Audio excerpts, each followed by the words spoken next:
Hey guys.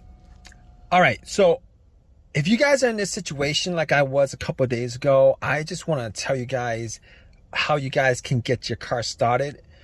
So basically this situation is a crank no start issue. So basically my car worked fine for the longest time. I had no issues whatsoever. Battery was good. Haven't had battery issues at all. And out of nowhere, I parked it, got a crank no start issue. And the thing about it is, it drove fine the whole entire day, had no issues whatsoever. I went to a bunch of places. I drove it to the store, to the pet shop. I even got a couple of goldfishes when this occurred. It was pretty much at the end of the day. All right. Got some goldfishes at PetSmart. Went to a CVS to pick up something to drink. And got back out. Tried to start my car. And all I got was a crank. But it would not run. Crank, it would not run. Crank, it would not run. And I tried to start it multiple times. So I was a little bit worried because it's very, very, very warm out. And probably like in the mid 90s. Had some goldfish in a bag. And I was worried that those goldfishes might die. So I was a little bit stressed out with the whole situation. All right.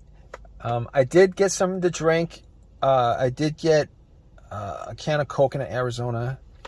And they were kind of cold. So I actually put it in the bag where the goldfish were and hoping that the goldfishes would survive. But that's neither here nor there. And so I turned on my headlights, all right, just to see whether it could be a battery issue because the battery was never changed. I did not know the condition of the battery or how old the battery was. Did not know the condition of the battery terminals, etc., etc. But I know that I didn't have any issues previous to this. I turned on my headlights, went out, checked. The headlights were very, very bright. The cranks were very, very strong. It wasn't like it was struggling to crank. It wasn't like it was struggling to crank at all. It was the cranks were very, very strong. All right. Now, knowing from previous experiences, if the battery is weak, I would normally get a weak crank. Like it would try to start, but it wouldn't. And the more you crank it, the weaker it got till it just would not crank it on you because your battery's dead. However, I was getting strong cranks, but I had to eliminate the battery 100% in this situation because you never know, because there's like a lot of electrical parts in the car and you never know. All right. Well, you kind of know, but you never really know because when it comes to troubleshooting vehicles, I want to just go down the list and just eliminate one after another, after another, after another. All right. So I actually got to the battery and I was looking at it. Now, I didn't know what shape the battery was in. It did look really old. The terminals were really dirty and the terminals were a little bit loose. So what I did was I took the terminals off. I got some paper towel. I took my Coke and poured it on the terminals, cleaned it up as best I could, and cleaned off a lot of the green, whitish stuff that was on there. Popped it back on, tried to start it, and did the same thing. Strong crank won't start. It didn't start. Strong crank didn't start. So I was thinking to myself, you know what?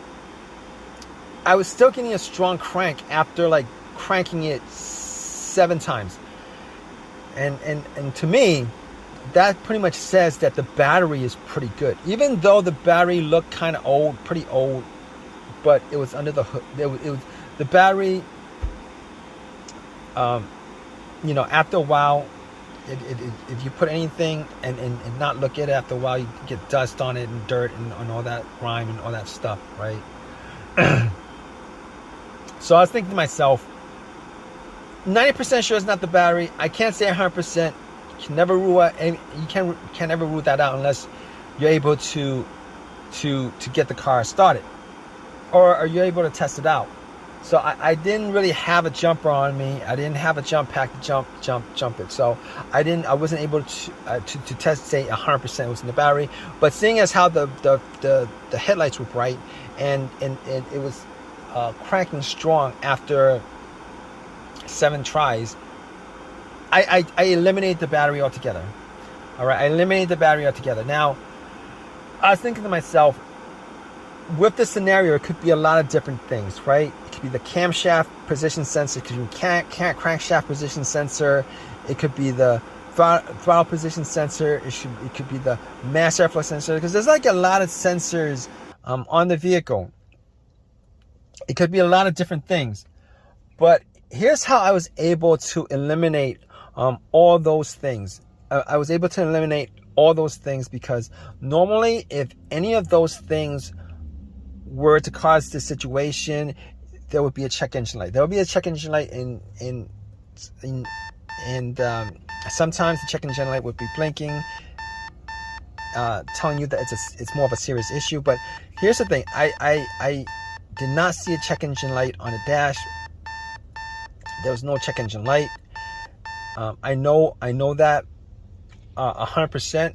Not that I was checking out for the check engine light being an issue, but I was looking at the dash the whole entire day, glanced here and there, did not see a check engine light on the dash. So I know now I can't rule that out as 100% because I couldn't get the car to start up. Now, if it started up and there was no check engine light, you know, I could say 100% that it wasn't the check engine light. And I didn't have an OBD2 to pop it in to scan it. Did not have an OBD2 to pop it in to scan it. However, I was going to rule that out because I was going through scenarios as best as I can because it was getting pretty warm and my goldfishes were gonna die. So I was like, all right. Should I call AAA? Maybe I could go back into CVS with the goldfish and put it in the in the fridge, you know.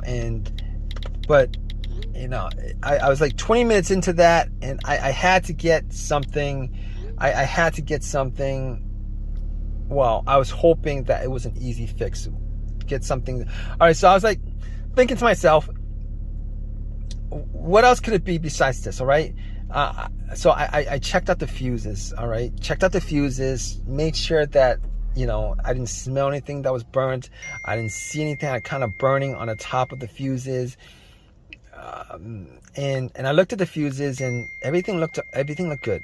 Now, I didn't have a fuse tester to test it out, but just from eyesight, everything looked good. Smell test didn't look like anything burnt out. I did actually check a couple. I think I checked a couple of specific fuses. I'm not, but none of them looked like they were bad. All right. So at that point, I was thinking to myself, it could be the relays. It could be maybe the fuel pump relay, the fuel pump itself, the car's ECU that's the problem. And I got back into my car, you know, and I thought to myself, well, could it be the fuel pump? And I tried turning on the car to the on, try to turn on to the on position, right? The position before the crank. I was trying to turn it on to the on position before the crank a couple of times just to see if I could hear,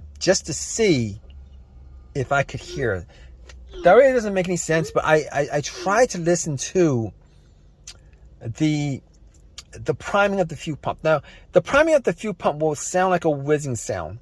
All right, it would be a low hum whizzing sound because you can hear the motor just running. All right, it'll maybe run for like a second, maybe less than a second or two, whatever it is, and I was able to make out that it wasn't the fuel pump because I could hear the humming. All right, maybe it was just me, but I could hear the humming. So I was like, you know what? That's probably not the issue. That's probably not the issue. So I was thinking to myself, what is it that could cause this? Because I was running out of troubleshooting ideas for this situation. All right, it's because there's nothing noticeable, nothing that was noticeably wrong with the car. And I was thinking to myself, you know what? There's a strong possibility that it could be the key fob, because I never changed out the key fob battery. And I knew somebody who had this particular situation come up where I tried to help them out, and it turned out that it was something as simple as the key fob battery that was causing it, because the battery was either dead or so low that the car could not read that the key fob was in the car. The alarm, the remote was in the car. So I'm at CVS. It's worth a try. I'm at CVS. It's worth a try. It'll be a quick fix if that is the fix, and I could save my goldfishes, etc., etc. And I was like, all right. So I'm gonna take the key fob battery out, because anything outside of this, I wouldn't be able to diagnose without a scan tool, without going through all the fuses, without going through the relay, etc., etc. But since the fuel pump was making a sound, I knew that the relay was working. But anyway, I took a chance on it, hoping that maybe I could fix the situation and just get home real fast. So key fob, I went to CVS, bought a battery. I took the key fob battery out because there's variations of the flat batteries, so I matched it up, put the battery in, ran back to my car, and tried to start it. Crossed my fingers, hoping that it would start, so that the goldfishes would, I could save the lives of the goldfishes. And get my car started without having to put in any more money outside of the $6 or $7 that I spent on the battery. And I turned it on. I tried to crank it. It cranked and it turned on. It cranked and it turned on, guys. So I was relieved, and I've had no issues with it since. I was relieved. I had no issues with it ever since. And it's been a couple of days. I know for a fact that it is the battery, the battery and the key fob that's the problem. And I'm hoping that if you guys are in this situation, you guys probably are in one of these kind of situations where you have a crank no start, and you guys are trying to find a solution for it. I'm hoping that you guys have this easy of a fix as I did. So if you guys have this situation, you guys went through all the troubleshooting steps, and you guys are pretty much at a loss as to what to do next.